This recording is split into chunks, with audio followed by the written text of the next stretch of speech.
서리아담을 찾아주셔서 감사합니다. 항상 건강하시고 좋은 일만 가득하시길 기원할게요. 지금 구독하시고 바로 오늘 야담 들어보시죠. 에잇, 이놈의 파리. 다명이 밥상머리에서 윙윙대는 파리를 향해 젓가락을 휙 휘두르자 파리는 비명도 없이 두 동강이 나 밥상 위로 툭 떨어졌습니다. 그 모습을 보던 정혼자 강무가 질색하며 말했습니다. 다명가, 제발 밥상머리에서 칼춤 좀 그만 추면 안 되겠느냐. 이러다 내 목숨이 파리 목숨보다 짧아지겠다. 다명은 입을 삐죽 내밀며 대꾸했습니다.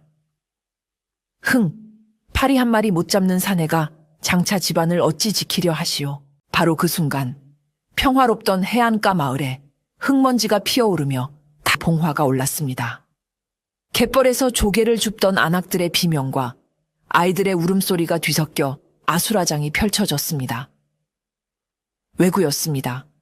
10여 척의 배가 검은 아가리를 벌린 듯 폭우로 들이닥치고 있었습니다. 다명은 방금 전까지 파리를 잡던 젓가락을 내려놓고 벽에 걸린 낡은 검을 향해 몸을 날렸습니다. 밥상머리에서의 투정은 순식간에 사라지고 그녀의 눈빛은 서리빨처럼 차갑게 변해 있었습니다. 남해안 끝자락에 자리한 작은 어촌 해월리는 이름처럼 달빛이 고요하게 머무는 평화로운 마을이었습니다.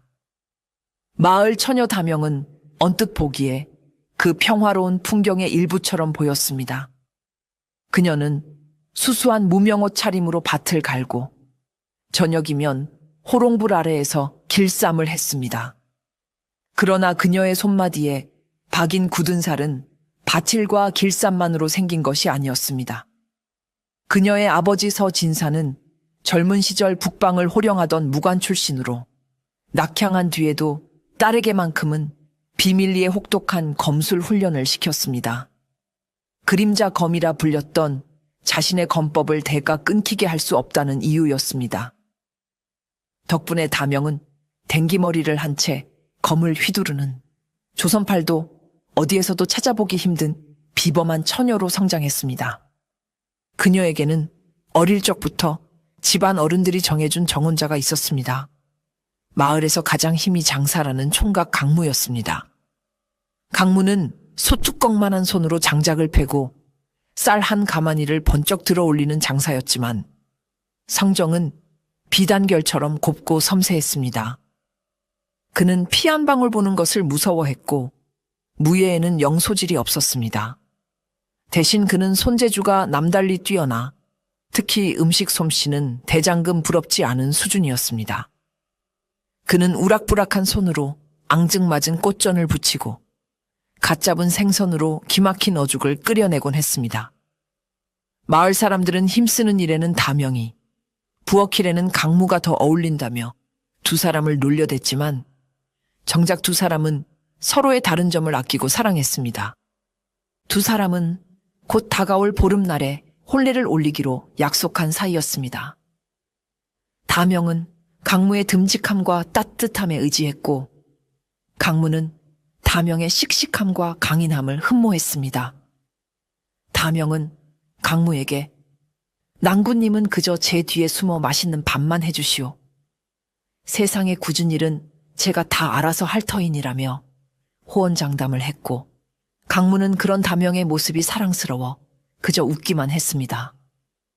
그는 다명이 시집 오면 매일같이 맛있는 음식을 해주리라 다짐하며 새로운 요리법을 궁리하는 것이 낙이었습니다. 이처럼 평화롭고 소박한 행복이 영원할 것이라고 두 사람은 굳게 믿고 있었습니다. 그러나 난세는 평범한 사람들의 행복을 시기하는 법입니다. 해안가 마을의 고질적인 골칫거리인 왜구의 그림자가 해월리의 평온한 일상 위로 서서히 드리워지고 있었습니다. 다명의 아버지는 늘 딸에게 경고했습니다. 연가, 진정한 고수는 칼을 함부로 드러내지 않는 법이다. 허나 네가 칼을 뽑아야 할 순간이 온다면 망설이지 말고 네 자신과 네 사람들을 지켜야 한다. 다명은 아버지의 말을 가슴 깊이 새겼지만 자신이 정말로 사람을 향해 칼을 겨눠야 하는 날이 오리라고는 상상하지 못했습니다. 그 운명의 날은 그러나 너무나도 갑작스럽게 찾아왔습니다. 왜구의 배가 폭우에 닿기도 전에 마을은 이미 공포의 도가니에 빠졌습니다. 늙은이와 아이들은 뒷산으로 피난을 갔고 몇 안 되는 장정들은 어설프게 죽창과 낫을 들고 맞설 준비를 했습니다. 담영 역시 치맛자락을 걷어붙이고 밭에서 쓰던 낫을 들고 남자들 틈에 섰습니다. 그녀는 검을 꺼내고 싶었지만 아직은 때가 아니라고 판단했습니다. 섣불리 자신의 실력을 드러냈다가 오히려 마을 전체가 더 큰 위험에 빠질 수 있다고 생각했기 때문입니다. 강무는 그런 담영의 앞을 가로막으며 그녀를 자신의 등 뒤로 숨기려 애썼습니다. 담영아, 위험하다. 넌 내 뒤에 있거라. 내가 지켜주겠다. 곧이어 흉측한 가면을 쓰거나 얼굴에 문신을 한 왜구 수십 명이 무트로 뛰어내리며 닥치는 대로 노략질을 시작했습니다. 그들은 곡식과 가축을 빼앗고 집집마다 불을 지르려 했습니다. 마을 장정들이 용감하게 맞서 싸웠지만 훈련된 해적들의 상대가 되기에는 역부족이었습니다. 담영은 더 이상 참을 수 없다고 판단하고 낫을 고쳐 잡으며 왜구 하나를 향해 몸을 날리려던 찰나였습니다. 바로 그 순간 거대한 덩치의 왜구 하나가 담영을 발견하고는 음흉한 미소를 지으며 그녀에게 달려들었습니다. 강무는 그 모습을 보고 이성을 잃었습니다. 그는 맨몸으로 왜구에게 달려들어 필사적으로 그의 앞을 가로막았습니다. 이놈, 내 사람에게 손대지 마라. 강무는 평소의 온순한 모습은 온데간데 없고 성난 곰처럼 포효하며 왜구에게 덤벼들었습니다. 그는 비록 무예는 몰랐지만 천하장사의 힘으로 왜구를 붙잡고 늘어졌습니다. 왜구들은 갑작스러운 그의 저항에 당황했지만 이내 수적으로 우세한 그들이 강무를 제압했습니다. 그들은 강무의 우람한 체격과 엄청난 힘을 보고는 그를 평범한 촌부로 여기지 않았습니다. 왜구의 두목으로 보이는 자가 앞으로 나서며 포박당한 강무를 훑어보더니 만족스러운 듯 고개를 끄덕였습니다. 조선의 장수를 사로잡았구나. 쓸모가 있겠어. 끌고 가라. 왜구들은 강무를 조선의 장수로 완전히 착각하고 그를 밧줄로 꽁꽁 묶어 배로 끌고 가기 시작했습니다. 담영은 눈앞에서 정혼자가 끌려가는 모습을 보며 만견자실했습니다. 그녀는 검을 뽑아 모든 것을 베어버리고 싶었지만 수많은 왜구들 앞에서 경거망동했다가는 강무의 목숨이 위태로워질 수 있었습니다. 그녀는 일단 물러서서 상황을 지켜보기로 했습니다. 그리고는 이를 갈며 맹세했습니다. 강무 낭군님, 조금만 기다리시오. 이 담영이 지옥 끝까지라도 쫓아가 당신을 구해올 것입니다. 그녀의 눈빛은 복수를 다짐하는 한 마리 암표범처럼 번뜩이고 있었습니다. 왜구들이 마을을 떠나자 담영은 지체 없이 행동에 나섰습니다. 그녀는 아버지에게만 자신의 계획을 알리고 간단한 행장을 꾸렸습니다. 그녀의 계획은 무모하기 짝이 없었습니다. 혈혈단신으로 왜구의 소굴에 잠입하여 강무를 구출하겠다는 것이었습니다. 아버지는 처음에는 극구 반대했지만 딸의 단호한 눈빛을 보고는 이내 포기하고 말았습니다. 대신 그는 딸에게 자신의 오래된 검과 함께 왜구의 소굴인 대마도에 허술한 지도를 건네주었습니다. 살아 돌아오너라. 그것이 애비에 대한 가장 큰 효도다. 담영은 작은 고깃배를 훔쳐 타고 밤새 노를 저어 왜구의 배를 뒤쫓았습니다. 그녀는 왜구의 눈에 띄지 않도록 일정한 거리를 유지하며 그들의 항로를 파악했습니다. 다음 날 아침 왜구의 선단이 잠시 정박하여 식수를 구하는 틈을 타 그녀는 마침내 작전을 실행에 옮겼습니다. 그녀는 일부러 머리를 헝클어뜨리고 옷을 찢어 무트로 나온 왜구 순찰대의 눈에 띄도록 했습니다.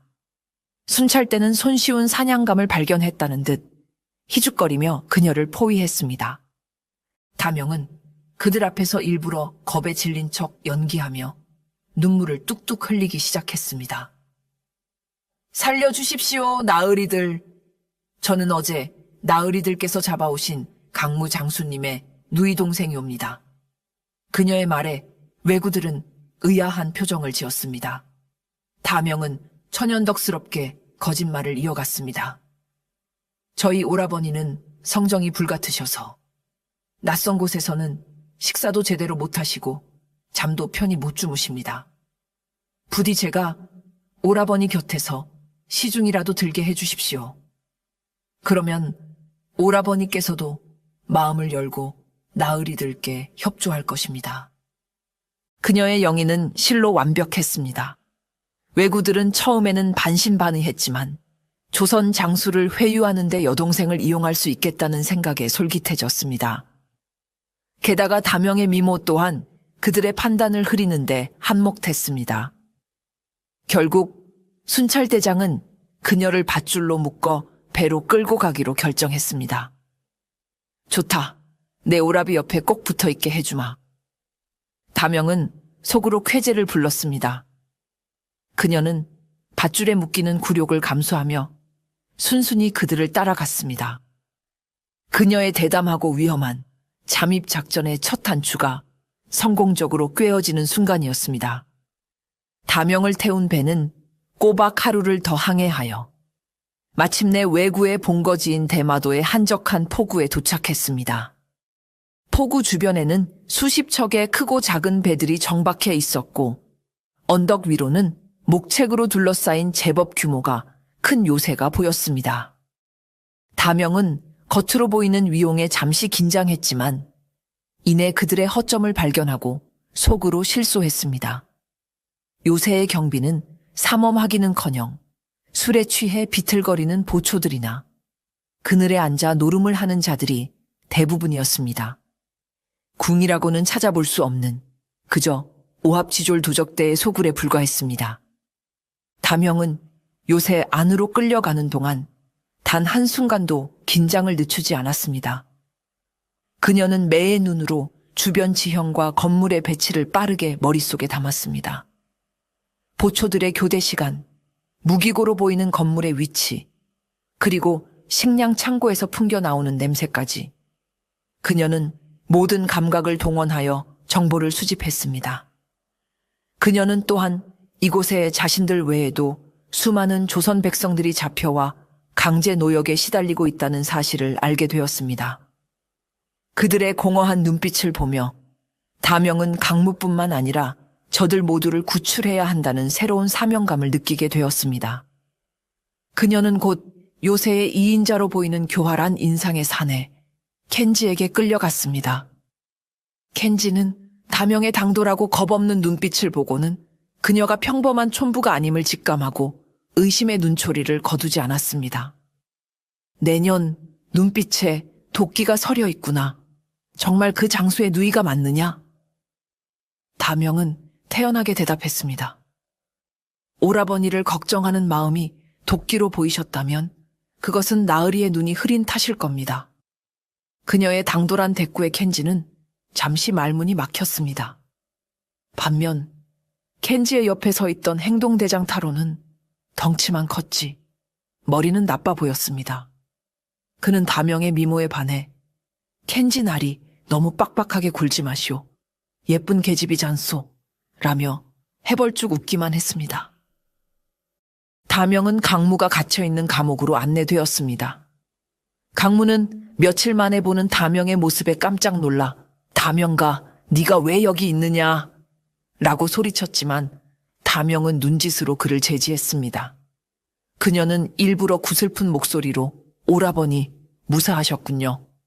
이 불초한 누이가 오라버니를 모시러 왔습니다. 라며 눈물 연기를 펼쳤습니다. 강무는 어리둥절했지만 이내 다명의 깊은 뜻을 알아차리고 입을 다물었습니다. 켄지는 두 사람의 모습을 잠시 지켜보다가 일단은 그녀의 말을 믿어주기로 하고 감옥 문을 잠근 채 돌아갔습니다.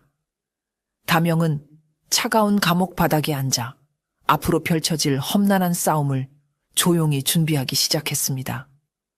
다음 날부터 다명의 본격적인 염탐 작전이 시작되었습니다.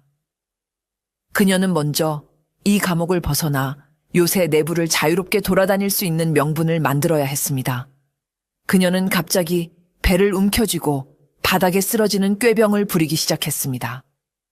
아이고, 배야. 아이고, 나 죽네. 그녀의 연기는 너무나 실감나서 감옥을 지키던 간수마저 속아 넘어갈 정도였습니다. 간수는 켄지에게 이 사실을 보고했고, 켄지는 골치 아프다는 표정으로 의무실에 그녀를 데려가 보라고 명령했습니다. 의무실이라고 해봐야 허름한 막사에 약초 몇 개가 전부인 곳이었습니다. 다명은 그곳에서 한나절을 앓는 소리를 내며 누워 있다가 의무병에게 이곳 약초는 제 몸에 맞지 않으니 제가 직접 산에 가서 약초를 캐오겠습니다. 라고 제안했습니다. 의무병은 귀찮은 일이 줄었다는 생각에 감시병 한 명을 붙여주는 조건으로 그녀의 제안을 허락했습니다. 다명은 뛸 듯이 기뻤습니다. 그녀는 감시병을 대동한 채 약초를 구하러 간다는 핑계로 매일같이 요새 주변의 산과 숲을 돌아다니기 시작했습니다. 그녀는 뛰어난 기억력과 관찰력으로 요새의 외부 지형과 구조를 완벽하게 파악해 나갔습니다. 그녀는 경비가 허술한 뒷산의 절벽, 외부로 통하는 가을, 그리고 켄지를 비롯한 간부들의 처소 위치까지 꼼꼼하게 확인했습니다. 또한 그녀는 감시병의 경계심을 풀기 위해 실제로 약효가 좋은 희귀한 약초들을 캐다 주기도 했습니다. 덕분에 감시병은 그녀를 완전히 신뢰하게 되었고 나중에는 감시를 게을리한 채 낮잠을 자기까지 했습니다. 다명에게는 그야말로 청음 같은 기회였습니다.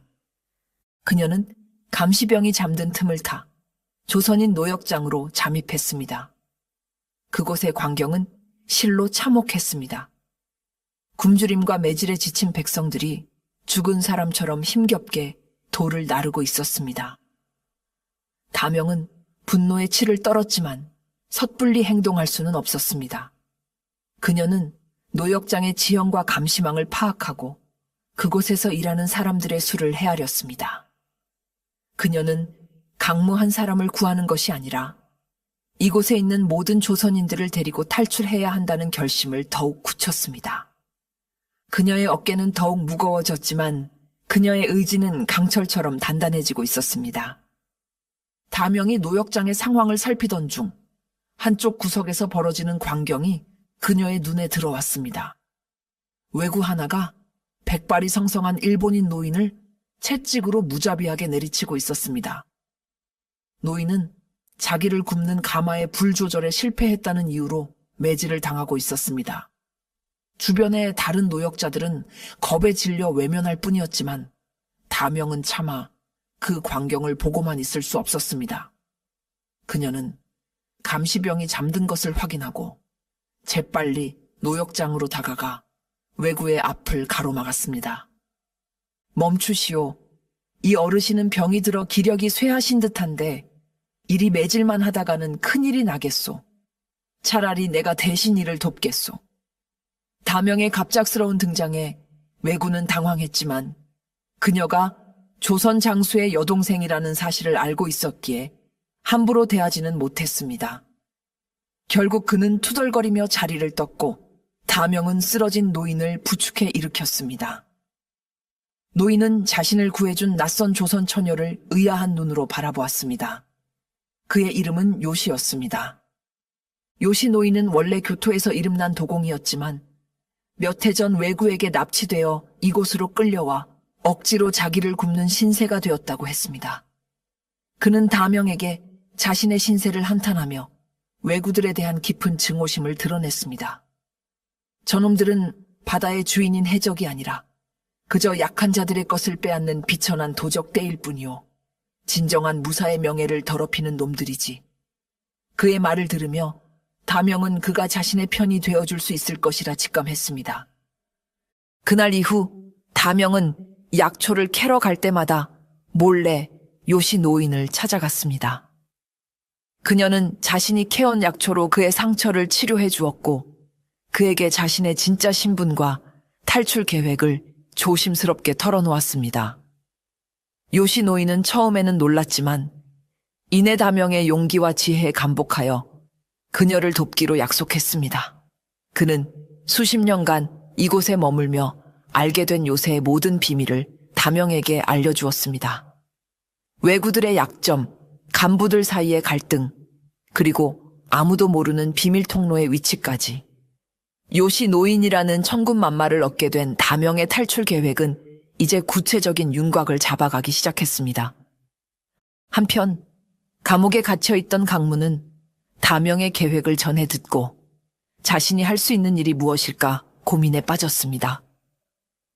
그는 무예라고는 할 줄 아는 것이 없었기에 탈출 과정에서 짐만 될 것이라며 자책했습니다. 다명은 그런 그를 위로하며 사람에게는 저마다의 쓰임이 있는 법이니 너무 상심하지 말라고 말했습니다. 그리고 며칠 뒤 강무에게도 뜻밖의 기회가 찾아왔습니다.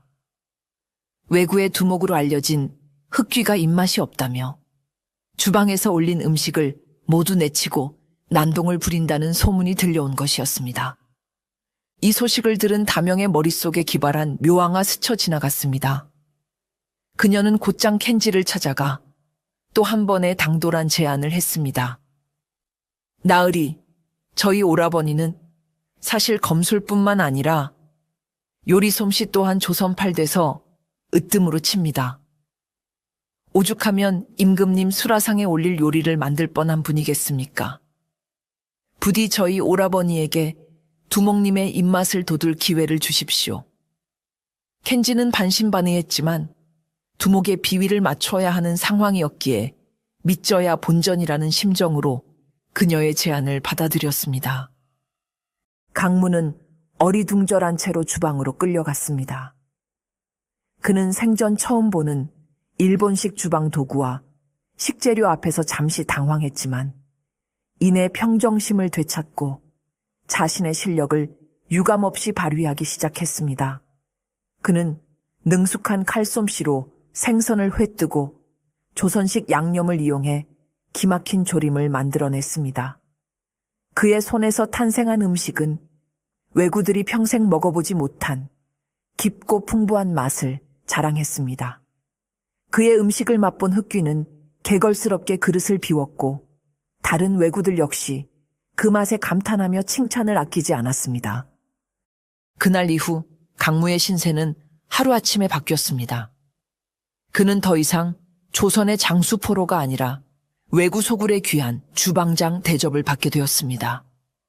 그는 감옥에서 풀려나 주방에서 생활하게 되었고 식재료를 구한다는 핑계로 요새 안을 비교적 자유롭게 돌아다닐 수 있게 되었습니다. 다명의 허풍 덕분에 강무는 살수가 아닌 요수로서 왜구들의 신임을 얻게 된 것이었습니다. 그는 주방이라는 새로운 거점을 확보하고 다명의 눈과 귀가 되어 요새 내부의 정보를 수집하는 중요한 역할을 맡게 되었습니다. 강무는 매일같이 두목 흑귀의 식사를 준비하며 그의 처소를 드나들게 되었습니다. 그러던 중 그는 흑귀에 대한 소문이 무언가 이상하다는 것을 느끼기 시작했습니다. 흑귀는 얼굴에 흉터가 있고 덩치가 커서 위압적이기는 했지만 행동 거지가 어딘가 부자연스럽고 어수룩했습니다. 그는 어린아이처럼 음식을 탐하고 기분이 좋으면 실없이 웃다가도 작은 일에 토라져 떼를 쓰기도 했습니다. 잔혹하고 냉철하다는 소문과는 전혀 다른 모습이었습니다. 어느 날 밤 강무는 흑귀가 좋아하는 야참을 만들어 그의 처소로 향했습니다. 그는 문틈으로 새어나오는 불빛과 함께 흑귀와 켄지가 나누는 대화를 우연히 엿듣게 되었습니다. 그리고 그는 충격적인 비밀을 알게 되었습니다. 켄지는 흑귀를 두목기라 부르지 않고 어린아이를 타이르듯 반말로 대하고 있었습니다. 흑귀, 오늘은 이것만 먹고 코자야 한다. 알았지? 흑귀는 싫어, 고기 더 줘. 켄지는 나빠 라며 떼를 썼습니다. 강무는 모든 것을 깨달았습니다. 잔혹하기로 소문난 외구, 두목 흑귀는 사실 허수아비였던 것입니다. 그는 몇 년 전 명나라 해군과의 전투에서 머리를 크게 다쳐 정신이 어린아이 수준으로 퇴행해버린 것이었습니다. 실질적인 두목은 바로 이인자 켄지였습니다. 켄지는 흑귀의 압도적인 외모와 과거의 명성을 이용하여 그를 꼭두각시 두목으로 내세우고 뒤에서 모든 것을 조종하고 있었던 것입니다. 부하들 대부분은 이 사실을 모르고 여전히 흑귀를 두려워하며 켄지의 명령을 따르고 있었습니다. 강무는 이 엄청난 비밀을 다명에게 알렸습니다. 다명은 이 정보를 듣고 무릎을 쳤습니다. 이것이야말로 왜구들을 내부에서부터 무너뜨릴 수 있는 절호의 기회였습니다. 그녀는 켄지와 다른 간부들, 특히 머리가 나쁘고 식탐이 많은 행동대장 타로 사이를 이간질하여 그들의 결속력을 와해시킬 계획을 세우기 시작했습니다.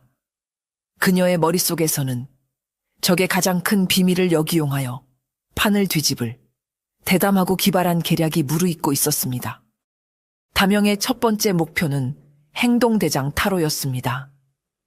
타로는 흑귀에 대한 충성심이 맹목적일 정도로 강했지만 성격이 단순하고 식탐이 많아 조종하기 쉬운 인물이었습니다. 다명은 강무와 짜고 타로를 자신들의 편으로 끌어들이기 위한 이간질 작전을 개시했습니다. 작전은 강무가 만드는 특별 요리를 통해 시작되었습니다. 강무는 평소보다 훨씬 더 공을 들여 흑귀와 켄지만이 먹을 최고급 생선 요리를 준비했습니다. 그리고는 일부러 타로가 보는 앞에서 그 요리를 들고 켄지의 처소로 향했습니다. 아니나 다를까 타로는 음식 냄새를 맡고 강무를 따라왔습니다. 그는 군침을 삼키며 강무에게 이것은 무엇이냐, 나도 좀 맛보자 라고 말했습니다. 강무는 난처한 표정을 지으며 대답했습니다. 이것은 켄지 나리께서 특별히 두목님만을 위해 준비하라고 명하신 것입니다. 다른 분들은 맛보지 못하게 하셨습니다. 타로는 의아해하며 되물었습니다. 두목님을 위한 것이라면 나도 맛볼 자격이 있지 않으냐. 강무는 더욱 목소리를 낮춰 비밀을 말하는 것처럼 속삭였습니다. 사실 켄지 나리께서는 요즘 두목님의 건강이 좋지 않다며 다른 분들이 드리는 음식은 일절 막고 계십니다. 다음 날 다명이 작전에 불을 지폈습니다. 그녀는 우연을 가장하여 타로와 마주쳤고 슬쩍 말을 건넸습니다. 타로 나리, 어젯밤 켄지 나리께서 하시는 말씀을 들었는데 타로님에 대해 안 좋은 말씀을 하시더군요. 타로는 발끈하며 무슨 말이냐고 다그쳤습니다. 다명은 슬픈 표정을 지으며 말했습니다.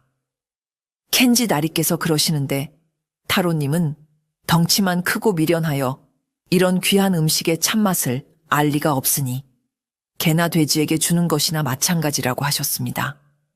그래서 두목님께만 특별 요리를 드리는 것이라고요.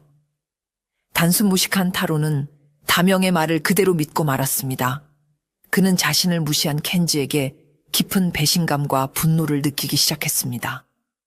그는 그날 이후 사사건건 켄지에게 불만을 표출하고 그의 명령에 토를 달기 시작했습니다. 켄지는 갑자기 반항적으로 변한 타로의 태도에 당황했고 두 사람 사이에는 차가운 기류가 흐르기 시작했습니다. 다명은 외구 조직의 가장 단단했던 고리가 서서히 녹슬어가는 것을 보며 만족스러운 미소를 지었습니다. 그녀의 이간질 작전은 성공적으로 진행되고 있었습니다.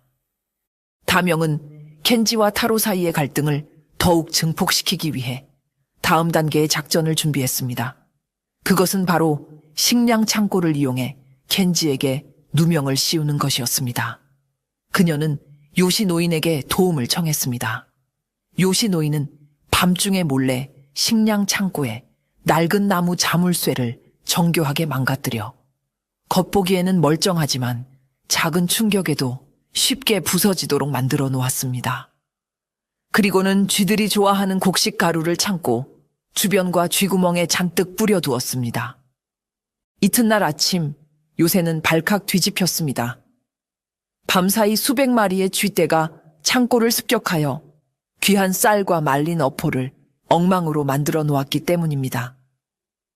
식량 손실도 문제였지만 더 큰 문제는 이것이 두목 흑귀의 귀에 들어갔다는 것이었습니다. 흑귀는 자신의 양식이 축났다는 사실에 어린아이처럼 분노하며 당장 책임자를 잡아오라고 난리를 쳤습니다. 창고 관리의 총책임자는 바로 켄지였습니다. 켄지는 흑귀 앞에서 고개를 숙인 채 진땀을 흘려야 했습니다. 바로 그때 기다렸다는 듯이 타로가 나섰습니다. 그는 켄지를 손가락으로 가리키며 의심에 가득 찬 목소리로 외쳤습니다. 이것은 분명 켄지의 짓입니다. 얼마 전부터 그는 두목님의 건강을 핑계로 음식까지 통제하더니 이제는 일부러 창고 관리를 허술하게 하여 두목님을 공영에 빠뜨리려는 것이 틀림없습니다. 그의 선동에 평소 켄지의 독단적인 통치에 불만을 품고 있던 다른 왜구들 몇몇이 동조하기 시작했습니다. 맞소. 켄지는 요즘 행동이 너무 수상하오. 켄지는 필사적으로 자신의 결백을 주장했지만 상황은 그에게 불리하게 돌아갔습니다. 망가진 자물쇠에는 너무나 교묘하게 파손되어 있어 외부의 침입보다는 내부자의 소행처럼 보였습니다. 켄지는 이것이 자신을 음해하려는 누군가의 계략임을 직감했지만 심증만 있을 뿐 물증이 없었습니다. 그는 자신을 의심의 눈초리로 쳐다보는 부하들과 떼를 쓰며 자신을 벌하라고 외치는 흑귀 사이에서 진퇴양난에 빠졌습니다. 왜구들 사이에 심어진 불신의 씨앗은 이제 걷잡을 수 없이 자라나 서로를 의심하고 반목하는 독초가 되어가고 있었습니다. 왜구들의 내부 균열이 심화되는 것을 확인한 다명은 이제 탈출을 실행에 옮길 때가 되었다고 판단했습니다. 그녀는 요시노인과 상의한 끝에 열흘 뒤에 있을 달맞이 축제 날을 거사일로 잡았습니다. 달맞이 축제는 1년 중 보름달이 가장 크고 밝게 뜨는 날을 기념하는 왜구들만의 축제로 그날 밤에는 모든 왜구들이 경비를 소홀히 한 채 밤새도록 술을 마시고 잔치를 벌인다는 것이었습니다. 그것은 탈출을 위한 최적의 기회였습니다. 다명은 요시노인에게서 요새의 상세한 내부 구조와 외부로 통하는 비밀 통로가 그려진 지도를 넘겨받았습니다. 비밀 통로는 요시노인의 도자기 가마 뒤편에 숨겨져 있었고 해안가의 작은 동굴로 이어져 있었습니다. 그녀는 그 지도를 머릿속에 완벽하게 숙지했습니다. 그리고는 잡혀온 조선인들에게 은밀하게 탈출 계획을 전파하기 시작했습니다. 그녀는 노역장의 십장 역할을 하던 최영감을 포섭했고 그를 통해 다른 조선인들에게 거사 계획을 알렸습니다. 열흘 뒤 보름달이 뜨는 밤 자시의 거사를 시작할 것입니다.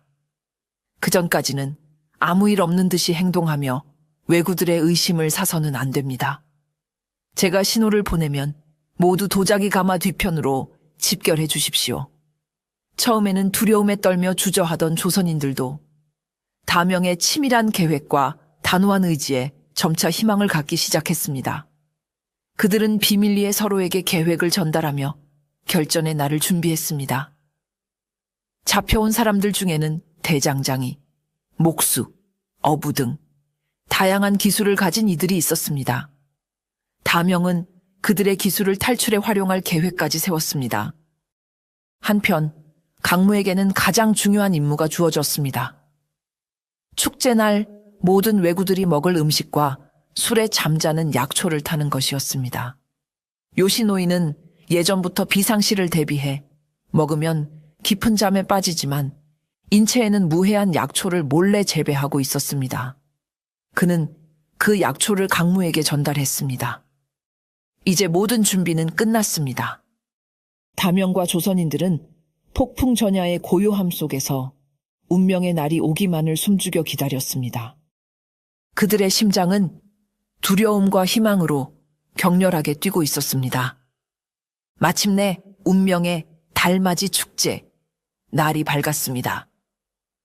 외구 소굴은 아침부터 들뜬 분위기로 가득 찼습니다. 외구들은 낮부터 술판을 벌일 준비를 했고 주방은 축제 음식을 준비하느라 그 어느 때보다 분주했습니다. 강무는 이 중차대한 날 자신의 일생일대의 요리를 준비하고 있었습니다. 그의 앞에는 산더미처럼 쌓인 식재료와 함께 요시 노인이 건네준 잠자는 약초가 놓여 있었습니다. 그는 떨리는 마음을 진정시키고 약초를 잘게 빻아 아무도 눈치채지 못하도록 여러 음식과 술에 나누어 넣기 시작했습니다.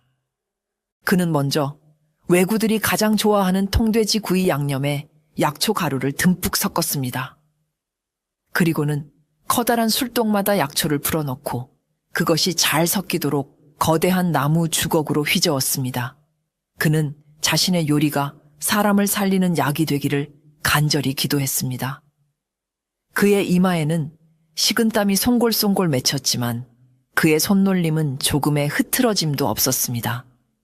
그는 마지막으로 흑귀와 간부들에게만 올라가는 특별한 탕 요리에 가장 많은 양의 약초를 넣었습니다.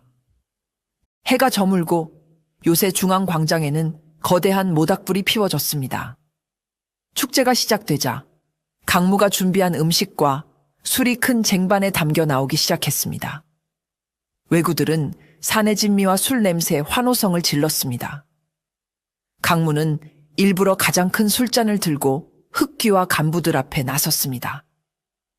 두목님, 그리고 나리들, 이것은 제가 조선의 비법으로 빚은 특별한 강장주입니다.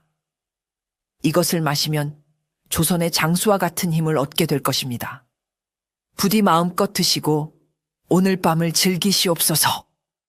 그의 호언장담에 흑귀는 어린아이처럼 좋아하며 가장 먼저 술을 들이켰습니다.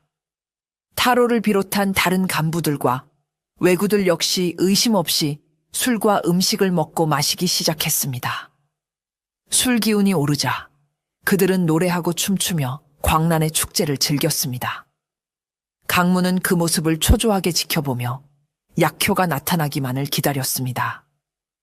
시간이 흐를수록 술에 취해 비틀거리는 외구들의 숫자가 늘어났고 하나둘씩 그 자리에 쓰러져 깊은 잠에 빠져들기 시작했습니다. 강무의 잠자는 요리는 성공적이었습니다. 모든 것이 순조롭게 진행되는 듯 보였습니다.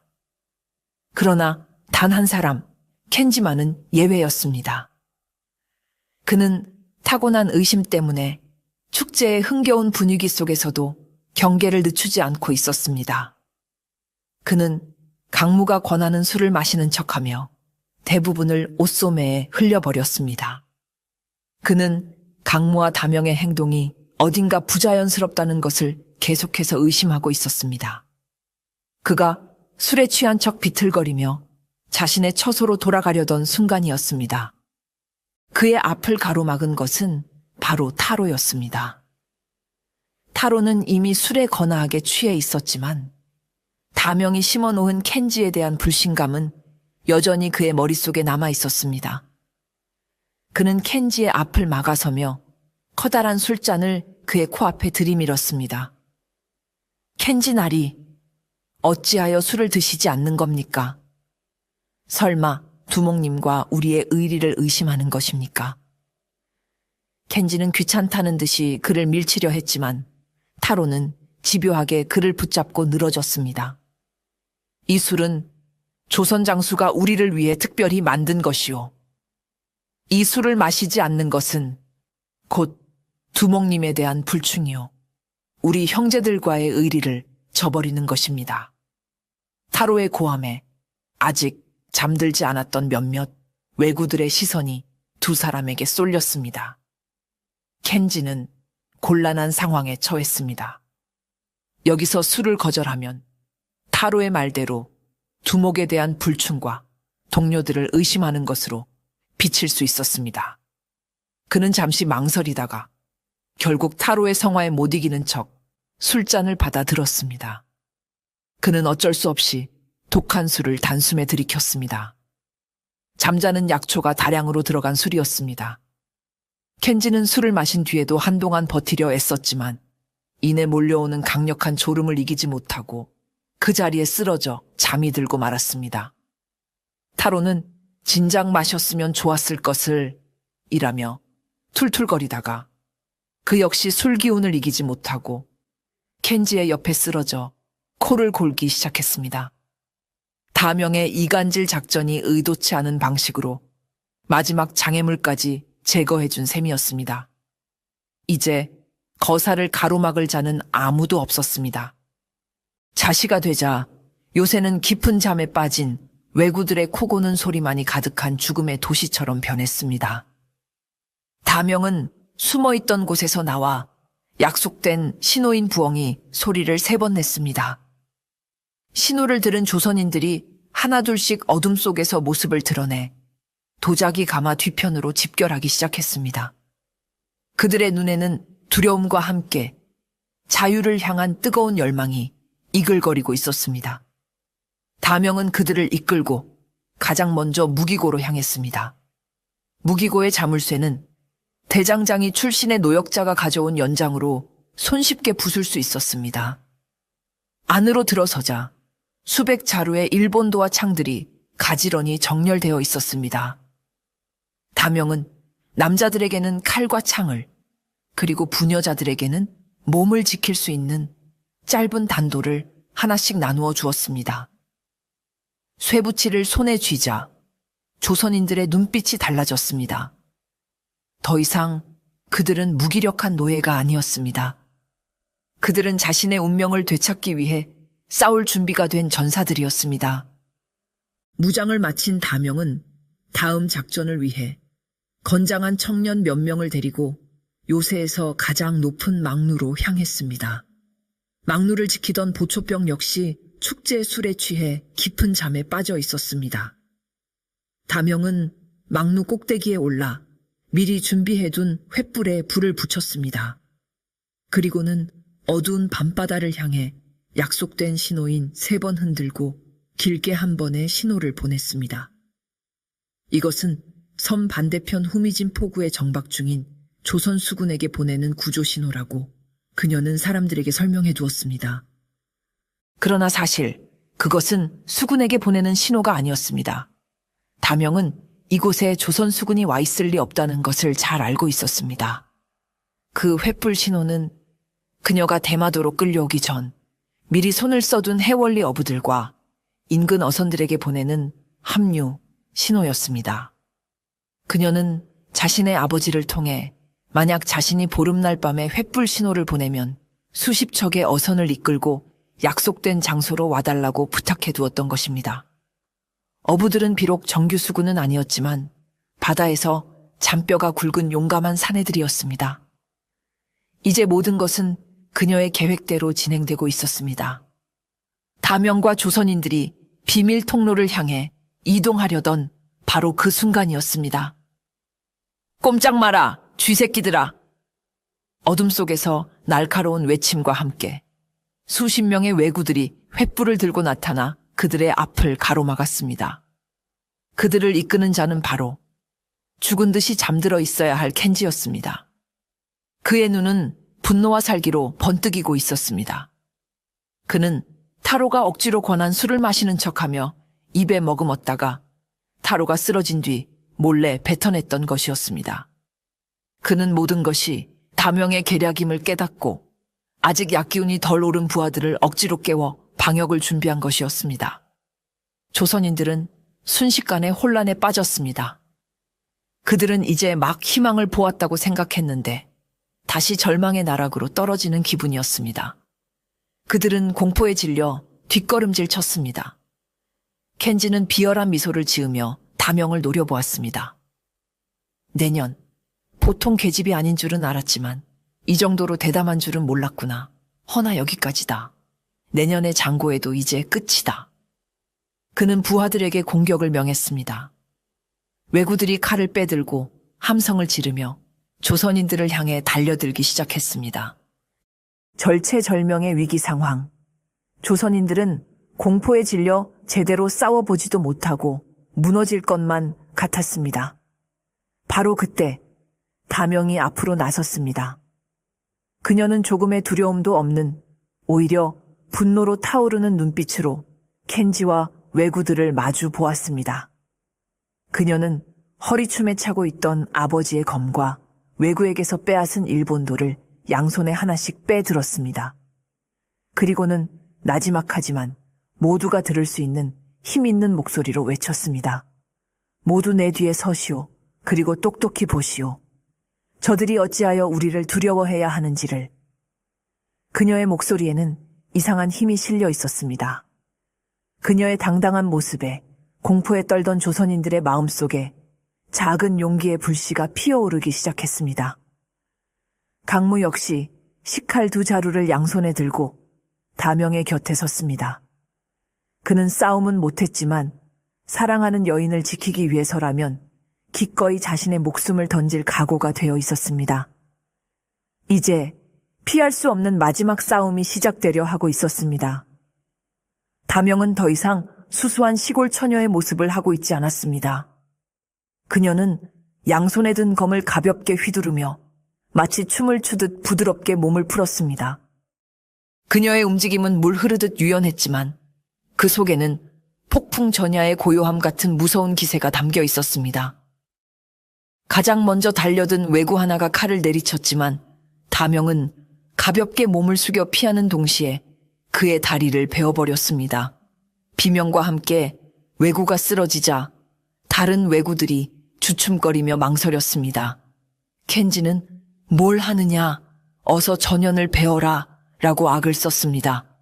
그의 고함에 왜구들이 다시 한번 함성을 지르며 사방에서 다명을 향해 쇄도해 들어왔습니다. 그 순간 다명의 몸이 움직이기 시작했습니다. 그녀의 움직임은 더 이상 단순한 검술이 아니었습니다. 그것은 마치 한 폭의 그림 같았고 한 편의 시와도 같았습니다. 그녀는 화려하고 현란한 건물을 추듯 왜구들의 공격을 모두 피하고 막고 흘려보냈습니다. 그녀의 2자루 검은 마치 살아있는 생물처럼 춤을 추며 적들의 빈틈을 파고들었습니다. 그녀의 검이 허공을 가를 때마다 왜구들은 추풍 낙엽처럼 쓰러져 나갔습니다. 그녀는 불필요한 살생은 피했습니다. 그녀의 검은 적들의 칼을 든 손목이나 다리의 힘줄을 정확하게 베어 전투 불능 상태로 만들었습니다. 그녀의 신기에 가까운 검술에 왜구들은 공포에 질려 전의를 상실하기 시작했습니다. 조선인들은 그 압도적인 광경을 넋을 잃고 바라보았습니다. 그들은 자신들 앞에 서 있는 저 여인이 자신들과 같은 평범한 사람이 맞는지 의심스러울 정도였습니다. 강무는 다명의 곁에서 그녀를 보호하기 위해 달려드는 왜구들에게 필사적으로 식칼을 휘둘렀습니다.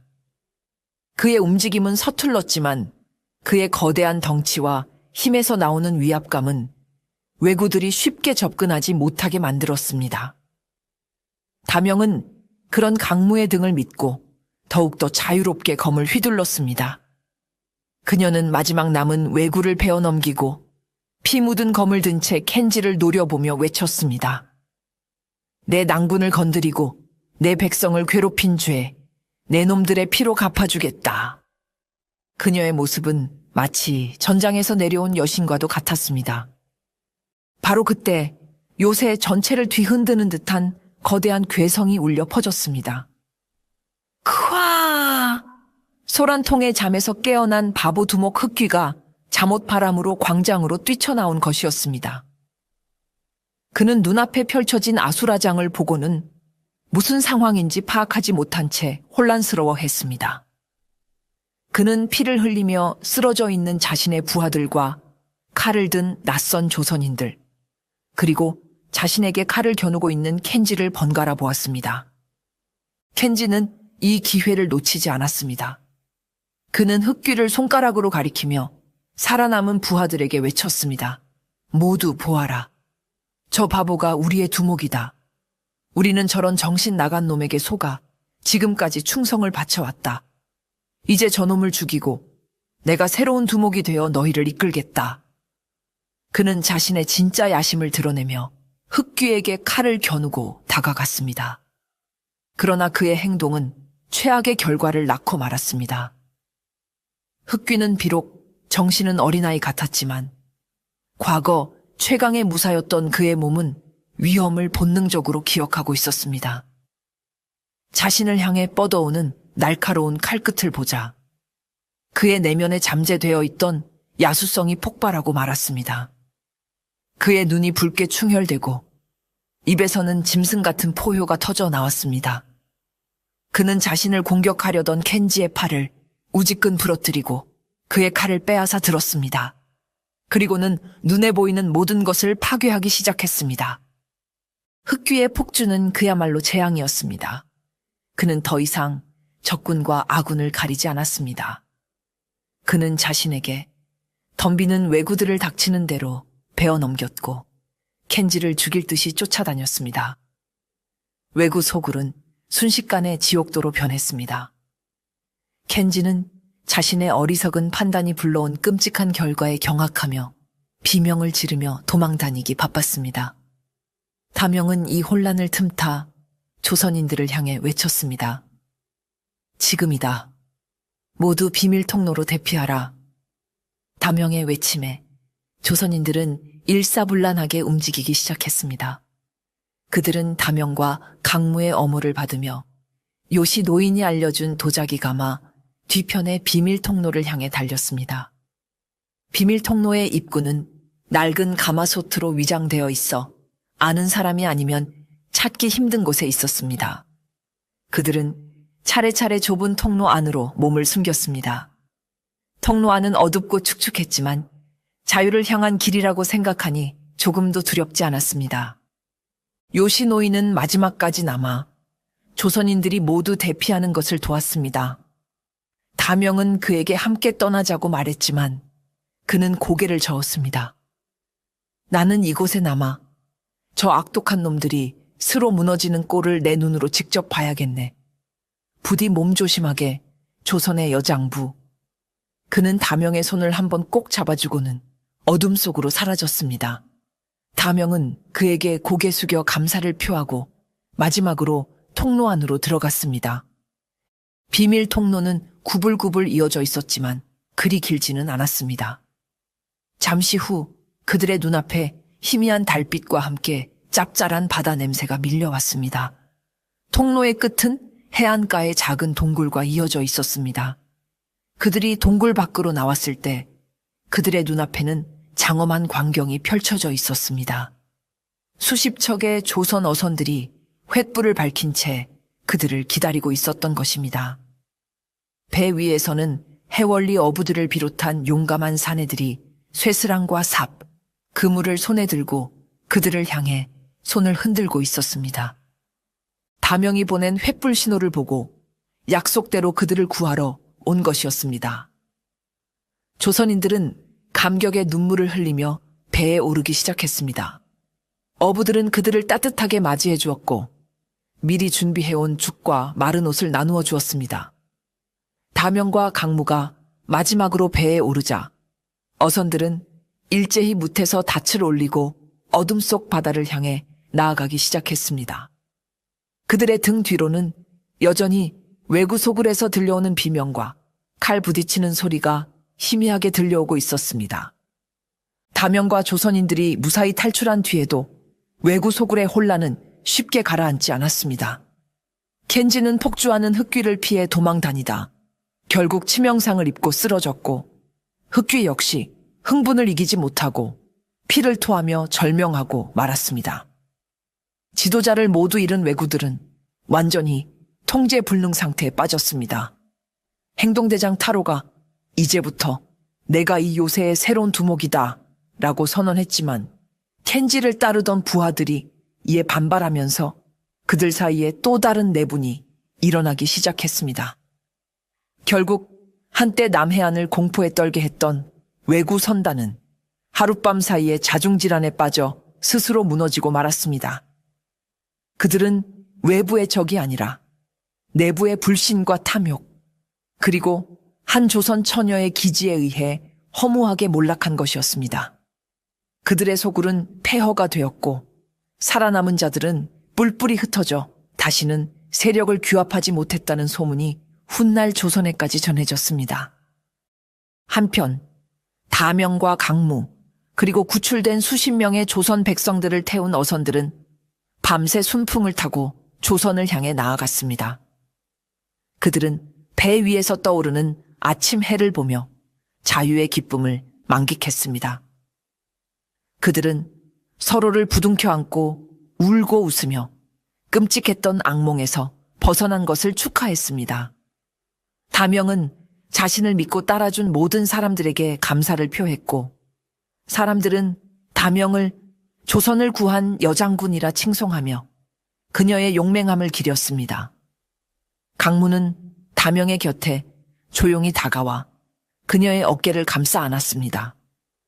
그는 이번 일을 겪으며 자신의 정혼자가 얼마나 대단하고 용감한 여인인지를 다시 한번 깨달았습니다. 그는 이제 그녀를 지켜주겠다는 어설픈 생각 대신 평생 그녀의 곁에서 가장 든든한 동반자가 되어주겠다고 다짐했습니다.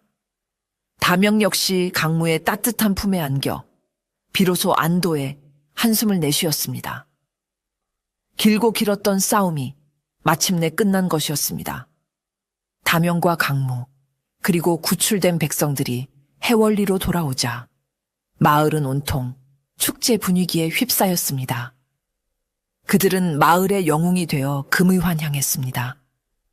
나라에서는 다명의 공을 높이 치하하여 큰 상을 내렸고, 그녀의 이야기는 입에서 입으로 전해져 조선 팔도의 전설이 되었습니다. 사람들은 더 이상 그녀를 과부촌의 처녀가 아니라 그림자 검 다명이라 부르며 존경심을 표했습니다. 얼마 뒤 해월리에서는 다명과 강무의 성대한 혼례식이 열렸습니다. 마을 사람들뿐만 아니라 다명에게 구출되었던 전국의 백성들이 두 사람을 축복하기 위해 구름처럼 모여들었습니다. 혼례식 날 곱게 연지곤지를 찍은 다명은 더없이 아름다운 신부의 모습이었습니다. 그러나 그녀의 허리춤에는 여전히 아버지에게 물려받은 작은 단도가 매달려 있었습니다. 강무는 그런 그녀의 모습이 사랑스러워 어쩔 줄을 몰라 했습니다. 혼례 잔치에서 마을 촌장이 두 사람에게 덕담을 건넸습니다. 신랑은 신부의 칼을 두려워 말고 신부는 신랑의 솥을 존중하시오. 그리하면 두 사람은 천하무적의 부부가 될 것이오. 그의 말에 모든 사람들이 박장대소했습니다. 강무는 사람들 앞에서 저는 평생 마님을 위해 맛있는 음식을 만들고 다시는 요리로 사람을 재우는 일은 하지 않겠습니다. 라고 맹세했습니다. 다명 역시 저는 이제 파리를 잡을 때 숟가락을 사용하도록 노력하겠습니다. 라고 약속하여 또 한 번 큰 웃음을 자아냈습니다. 그렇게 두 사람은 모두의 축복 속에서 부부가 되었습니다. 왜구에게 잡혀간 정혼자를 구하기 위해 시작된 한 여인의 무모한 여정은 수많은 사람들을 구하고 나라의 평화를 지키는 위대한 영웅 서사로 막을 내렸습니다. 그리고 그 전설의 중심에는 칼보다 강한 사랑과 젓가락으로도 세상을 구할 수 있다는 유쾌한 지혜가 빛나고 있었습니다. 다명과 강무는 오래오래 서로를 아끼고 사랑하며 행복하게 살았습니다.